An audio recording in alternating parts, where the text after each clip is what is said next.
Capítulo 11. La manzana prohibida. La taberna del Pelícano hervía con su habitual bullicio de voces y risas ahogadas en jarros de vino. Afuera, la noche se desplomaba con el peso de las estrellas, y adentro, el calor de la chimenea teñía las sombras de un ámbar acogedor. El aroma a leña, especias y carne asada flotaba en el aire, mezclándose con el leve perfume del tabaco. Era una noche como tantas en aquel rincón de tertulias y disputas, donde los sabios y los borrachos compartían la misma mesa y, a veces, las mismas ideas. Fue entonces cuando la señora de la taberna emergió desde la penumbra de la cocina, avanzando con la calma de quien sabe que su sola presencia arrastra miradas. En sus manos llevaba una charola de plata, y sobre ella, un tesoro inesperado, una docena de manzanas, brillantes y perfectas, como si hubieran sido robadas de un huerto celestial. Diógenes, que limpiaba con desgana una jarra tras la barra, entrecerró los ojos y dejó escapar una risa seca. Dijo: «He aquí el dilema, caballeros», dijo, con su voz áspera, pero llena de perversidad. «La señora del mesón nos ofrece estas manzanas con la generosidad de quien lanza un anzuelo al mar. Pero, decime, ¿no os recuerdan a algo? A la manzana de Afrodita, que prometía el amor más hermoso, pero que inició una guerra que tiñó de sangre a Troya. O quizá a la del Edén, que ofrecía conocimiento y despertó la conciencia, pero al precio del exilio». Los parroquianos rieron, aunque algunos se miraron entre sí con cierto recelo. Diógenes no terminó allí. «Y si estas manzanas son de tal linaje, ¿qué decir de la señora de la taberna? Su hermosura, tan evidente como el brillo de estas frutas, la convierte lo inalcanzable. Acercarse demasiado a su fulgor, bueno, podría decirse que es tentar al destino. Tal vez más de uno aquí sueña con poseerla, como sueña con morder la manzana prohibida. Pero, creedme, amigos míos, el bocado de la tentación tiene un regusto amargo, y no hay certeza de que quien lo pruebe no termine expulsado de esta taberna para siempre». El murmullo entre los clientes creció. Algunos disimularon sonrisas nerviosas, otros bajaron la vista, y unos pocos, más osados, se atrevieron a mirar a la señora de la taberna, quien, sin alterar su expresión, recogió la charola y la deslizó un poco más lejos, dejando que el deseo flotara en el aire junto con el aroma dulce de las manzanas recién pulidas. Y fue entonces, justo cuando el ambiente parecía haber alcanzado un punto de tensión en su cúspide, que desde el otro lado de la barra surgió una figura enigmática. Charles Pierre Baudelaire, el poeta maldito, se había sumido en el silencio de su propio mundo. Su voz, grave y cautivadora, cortó el aire como una daga envuelta en seda, y recitó a la señora del mesón con una intensidad que captó la atención de todos. Extravagante deidad, oscura como las noches, con perfume mezclado de almizcle y de habano. Obra de algún Ovi, el Fausto de la sabana. Hechicera, engendro de negras medias noches. Yo prefiero a la constancia, al opio, a las noches. El elixir de tu boca donde el amor se pavonea. Cuando hacia ti mis deseos parten en caravana. Tus ojos son la cisterna donde beben mis hastíos. Por esos dos grandes ojos negros, tragaluces de tu alma. Oh, demonio sin piedad. Vierte sobre mí menos fuego. Que no soy el estigio para abrazarte 9 veces. Ay. Y no puedo, celosa libertina. Para quebrar tu coraje y dejarte en las últimas. En el infierno de tu lecho volverme Perséfone». Las palabras resonaron en la taberna, sumiendo el lugar en un silencio pesado. La señora del mesón, impasible, lanzó una mirada misteriosa que cautivó a todos. Cada uno de sus gestos irradiaba una seducción sutil, que mantenía a los hombres cautivos sin prometer nada. Baudelaire, fascinado, observó cómo ella jugaba al cortejo, ofreciendo lo justo para alimentar los deseos sin saciarlos jamás. En medio del juego de palabras y miradas, Diógenes notó que la mirada de Solón se había fijado obsesivamente en las manzanas, como si los ojos oscuros de la señora del mesón atraparan sus pensamientos y deseos. Diógenes, sin perder su agudeza, rompió el silencio con una sonrisa burlona. «Ahora, ¿qué seres extraños, qué criaturas habitan tu mente, estimado amigo? Anda, habla, que el caos de tus pensamientos reclama orden. El deseo no tiene forma, pero en tu caso, veo que aún lo buscas en lo imposible». Solón se levantó lentamente de su banquillo, como si el peso de sus pensamientos le obligara a moverse con cautela.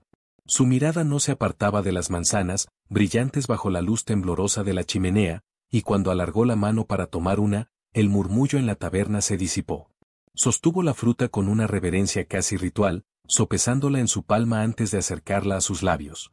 Sus dedos recorrieron la superficie tersa con la delicadeza de quien explora la piel de un amante por primera vez. Luego, con una lentitud deliberada, hundió los dientes en la pulpa firme. Un leve crujido quebró el aire expectante, y el jugo, espeso y dulzón, se derramó sobre su lengua, deslizándose por la comisura de sus labios con la lasciva indiferencia de un pecado consumado. Solón cerró los ojos un instante, paladeando aquel sabor primitivo, y cuando los abrió, su voz emergió grave, teñida de un fuego que parecía arder desde dentro. ¿Qué es esta manzana, sino tentación?, preguntó, elevándola entre sus dedos, como si exhibiera un objeto sagrado. ¿Qué es esta manzana, sino deseo? Hizo una pausa, su mirada recorrió los rostros en la taberna, deteniéndose apenas en la señora del mesón. ¿No es esto lo que nos define? ¿No es el deseo la esencia misma del ser humano? El silencio que siguió fue denso, vibrante, como si todos en la taberna sintieran el eco de aquella pregunta ardiendo en su interior.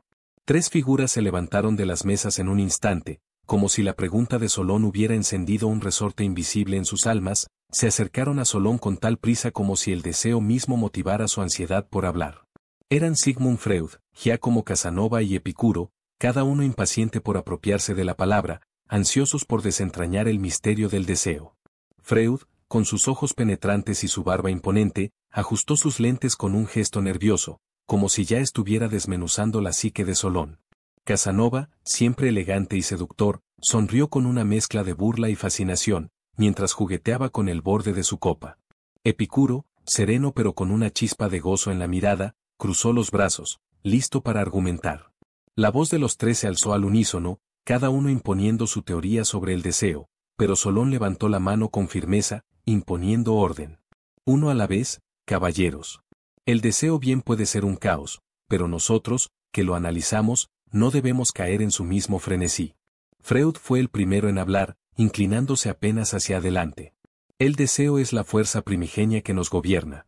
Es la pulsión que nos mueve, el motor de nuestras acciones, oculto en las sombras del inconsciente. No es solo el anhelo de lo que no tenemos, sino la repetición de lo que nos marcó en la infancia. Buscamos en el mundo aquello que nos fue prohibido o que nos prometió placer, aunque no siempre lo sepamos. Casanova soltó una breve carcajada antes de responder. Mi querido doctor, vos reducís el deseo a traumas y pulsiones reprimidas.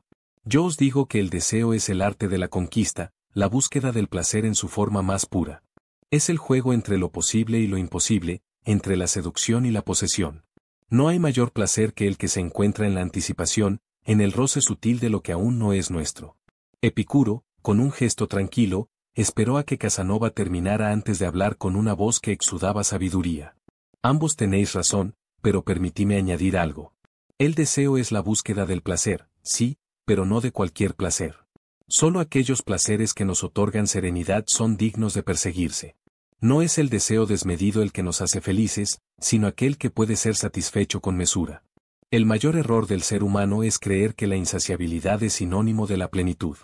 El murmullo en la taberna se había convertido en un oleaje de voces que chocaban unas contra otras, como si el propio deseo hubiese tomado cuerpo en la discusión.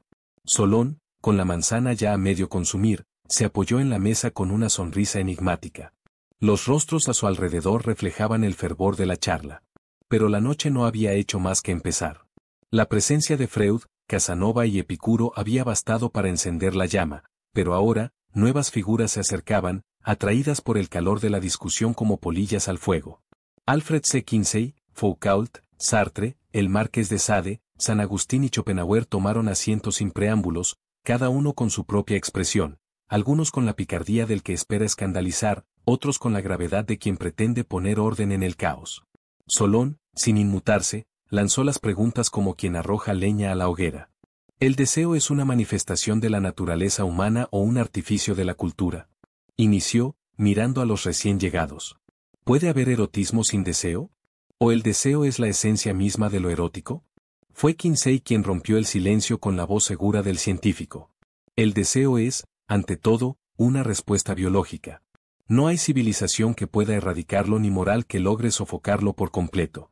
Está en nuestra fisiología, en nuestros instintos. La cultura solo lo canaliza, lo modera, lo embellece o lo censura. Foucault, con su mirada inquisitiva, lo interrumpió con una sonrisa ladeada. Ah, Pero aquí estáis reduciendo el deseo a lo biológico sin considerar el poder. La sociedad ha definido el deseo, lo ha estructurado y disciplinado.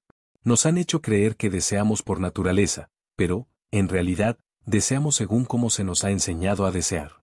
El erotismo, por ejemplo, no es un simple placer carnal, sino un conjunto de discursos que han moldeado nuestra forma de experimentarlo. Casanova Río con desenfado. Os complicáis demasiado. El erotismo es el arte de la seducción, el juego del placer. No importa si nace de la biología o de la cultura, lo que importa es cómo lo vivimos. Y os diré algo, caballeros, el deseo necesita alimentarse de la imaginación, de lo inalcanzable. No hay mayor deleite que aquello que se insinúa, que se promete sin entregarse del todo. El marqués de Sade golpeó la mesa con la palma abierta, haciendo tintinear las copas. Todo esto es un eufemismo burgués. El erotismo no es un arte, es una fuerza. No hay límites, no hay tabúes, no hay moral que deba restringirlo. Es el deseo en su estado puro, sin máscaras ni hipocresías. San Agustín frunció el ceño, contemplando el rostro de Sade con la severidad de quien ha visto lo peor del alma humana. Hablas de libertinaje, no de deseo. El deseo sin freno es una trampa que nos esclaviza. El verdadero erotismo es el que se sublima, el que nos acerca a lo divino, el que se convierte en amor y trasciende la carne. Lo otro, lo que defendéis, es el abismo de la perdición. Sartre intervino con su tono grave. Y sin embargo, ¿qué humano es ese abismo? Lo que nos define no es el deseo mismo, sino la libertad de elegir qué hacer con él. No somos esclavos de nuestras pasiones, como dice Sade, ni estamos llamados a sublimarlas, como pretende Agustín. Estamos condenados a decidir qué hacer con nuestro deseo, con la angustia de saber que podríamos haber elegido otra cosa. Schopenhauer, quien hasta ahora había permanecido en silencio, soltó una carcajada amarga. ¿Ilusos? Todos vosotros habláis del deseo como si fuese un bien, cuando en realidad es la fuente de nuestro sufrimiento. El deseo es lo que nos condena a la insatisfacción perpetua. Cuando deseamos, sufrimos por lo que no tenemos, cuando lo obtenemos, nos aburre y nos lanza a un nuevo deseo. La única salida real es renunciar al deseo, apagar esa llama que nos devora desde dentro. Solón, con la manzana aún entre sus dedos, contempló los rostros de sus interlocutores. Cada uno había entregado su verdad, pero la respuesta seguía danzando en el aire, esquiva como la mirada de la señora del mesón. Entonces, ¿el deseo nos esclaviza o nos libera? Preguntó con calma, dejando que la pregunta flotara entre ellos. Los pensadores se miraron entre sí, como si en ese instante todos comprendieran que no había una única respuesta. La taberna, que minutos atrás servía en palabras, se sumergió en un silencio denso, tan profundo como la naturaleza misma del deseo.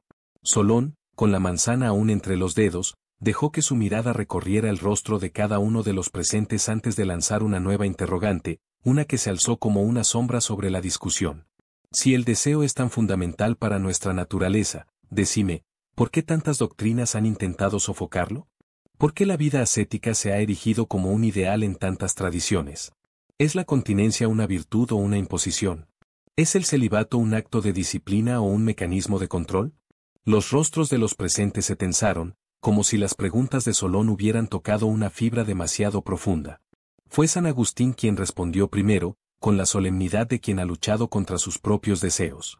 El ascetismo es el camino de la purificación, una forma de elevarse por encima de las cadenas del cuerpo. El deseo carnal nos aparta de la contemplación de Dios, nos reduce a meros instintos. La continencia no es una imposición, sino un ejercicio de voluntad, una prueba de que el alma puede gobernar la carne y no al revés. Sade dejó escapar una carcajada ronca antes de responder con su habitual desdén. Vaya cuentos de clérigos para someter a los hombres. La continencia es la negación de la vida misma. Las doctrinas han impuesto el celibato porque saben que el deseo es una fuerza poderosa, una que escapa al control. Si se reprime el deseo, se domestica al ser humano. ¿Acaso no es claro? La castidad no es virtud, es una trampa.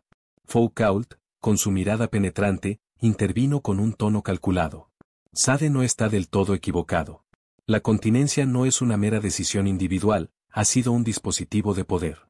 En nombre de la pureza, la sexualidad ha sido regulada, vigilada y castigada. Las instituciones han impuesto el celibato a sus ministros no por virtud, sino porque al hacerlo les privaban de lazos personales que pudieran restarles lealtad al sistema que servían. Epicuro, que había permanecido en silencio hasta entonces, intervino con su tono pausado. No hay virtud en la represión absoluta ni en la entrega desenfrenada. La clave está en el equilibrio. La moderación nos evita el tormento del exceso y del anhelo insatisfecho. Quien se priva de todo placer se engaña tanto como quien se hunde en él sin límite alguno. Dio tiempo para que las palabras flotaran en el aire antes de que Freud alzara la voz, como quien desvela un enigma largamente ignorado. El deseo reprimido no desaparece. Se oculta, se transforma, encuentra otras vías. La castidad impuesta no es más que una represalia contra la naturaleza humana, una que se paga con neurosis, con angustia, con hipocresía. Fue entonces cuando Diógenes, que había permanecido en su rincón con una sonrisa burlona, decidió intervenir.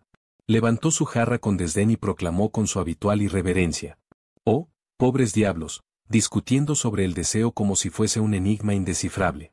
Unos lo subliman, otros lo repudian, otros lo analizan hasta despojarlo de toda pasión.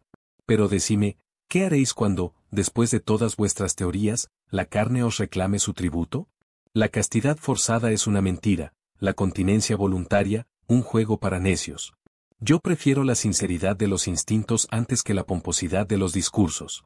El silencio cayó como un manto sobre la taberna. Los rostros reflejaban distintas emociones: molestia, reflexión, algún que otro dejo de resignación. Fue en ese preciso momento cuando la señora de la taberna, sin pronunciar palabra, se acercó con la misma gracia misteriosa de siempre y retiró la charola con las manzanas. No con apuro, no con arrogancia, sino con la tranquilidad de quien retira la tentación antes de que se transforme en pecado. Solón, observando el gesto con una media sonrisa, dejó que el silencio reinara un instante más antes de cerrar la discusión con voz solemne. El deseo nos consume, nos impulsa, nos atormenta. Se le teme, se le rinde culto, se le castiga. Pero lo cierto es que, por más que lo analicemos, por más que lo vistamos con teorías o dogmas, siempre nos encontrará en la soledad de la noche, cuando nadie mira, cuando la verdad se despoja de sus disfraces. Con esas palabras, se reclinó en su asiento, dejando que el peso de la discusión se asentara en los corazones y mentes de quienes lo escuchaban.